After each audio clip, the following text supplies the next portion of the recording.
Welcome to Fish on Fridays. I'm McCauley, and today is your lucky day because I'm not going to teach you just one, but I'm going to teach you two Greek words. And these two words, they're very similar, but they have a huge impact on our church history. And something that we might take for granted, but it's something that we talk about, believe it or not, or use the English translation of every time we go to Mass. So that's what I want to talk about today, is these two Greek words. But before I get there, I want to introduce you to a Greek letter, and that letter is Iota. The letter Iota looks like our letter I in our English alphabet. Now, when I was a kid, I can remember my dad using the phrase, "I don't care," or "I don't give one iota." I don't know if you've ever heard that phrase, but I would say, "Hey, Dad, can I go to a party?" And he'd say, "Well, no, I don't want you to go to a party." And I'd say, "Well, come on, all my friends are going to be there." And he would say, "I don't give one iota what your friends are doing." That kind of thing. Maybe you've heard that phrase, maybe you haven't. But not to give an iota it's the smallest care you can give, because the iota is the smallest of all the Greek letters. Now, why am I saying all that as context and backdrop? Because I'm here to tell you that Christianity in the 4th century almost split apart because of one iota, literally because of one letter. So in the early 4th century, after Christian persecution ended with the Edict of Milan, that was signed in 313 by Emperor Constantine, that allowed Christianity to be freely practiced throughout the Roman Empire, ending 250 years of sporadic persecution against Christians within the Roman Empire. So it's a huge event. Now Christians are able to come out of the catacombs, come out of hiding, so to speak, and they're able to celebrate and worship freely.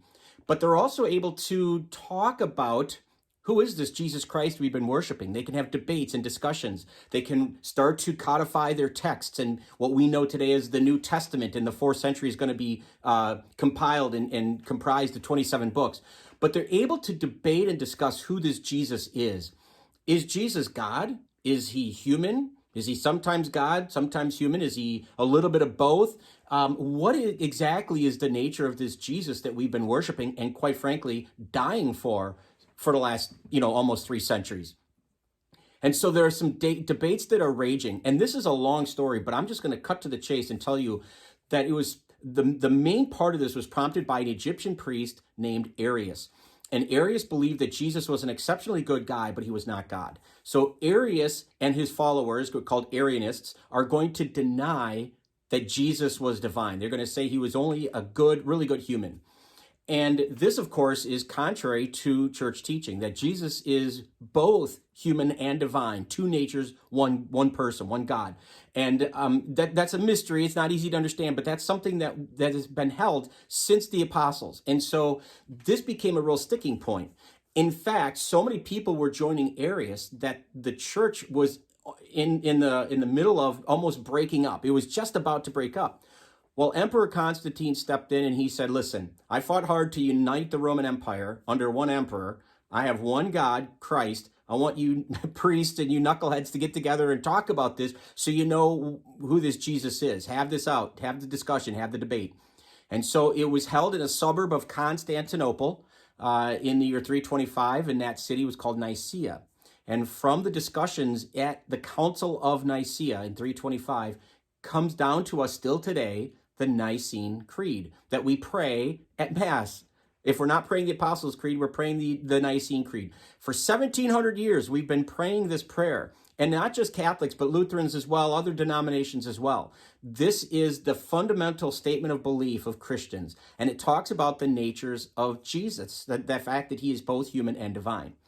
Well, at this council, they had to come to the conclusion, they had to decide this. What is Jesus? What is his nature? And the two Greek words that I'm going to teach you are this. The first one is homoousios. Homoousios. And that word means that Jesus is similar to God, but not. He's similar to the Father, but he's not divine. The other word that was debated is Jesus homoousios, meaning is he the same nature of the Father, meaning he's divine. So you have homoousios and homoousios. Those are the two Greek words of similar nature, of same nature. The only difference between those two words is the letter iota, one iota. And that was, homoousios is what Arius and his ilk wanted to believe, that Jesus was an exceptionally good human but not divine. And of course, the rest of Christianity believed that Jesus was, in fact, human and divine. And so what went out? Well, what went out was Arius was condemned and homoousios won the day. So they got rid of the iota and kept the fact that he is of one nature with the divine Father.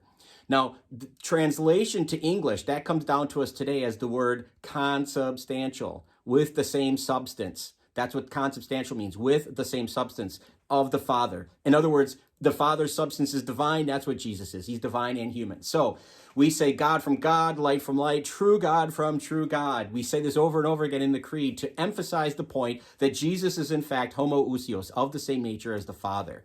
And so I hope that this has been helpful. I hope it makes sense. The next time you pray the Creed and you hear the word consubstantial, that you'll think about this debate that raged in the early 4th century and was really the impetus for the creation of this Creed that we say. And I hope you do give at least one iota about this particular episode.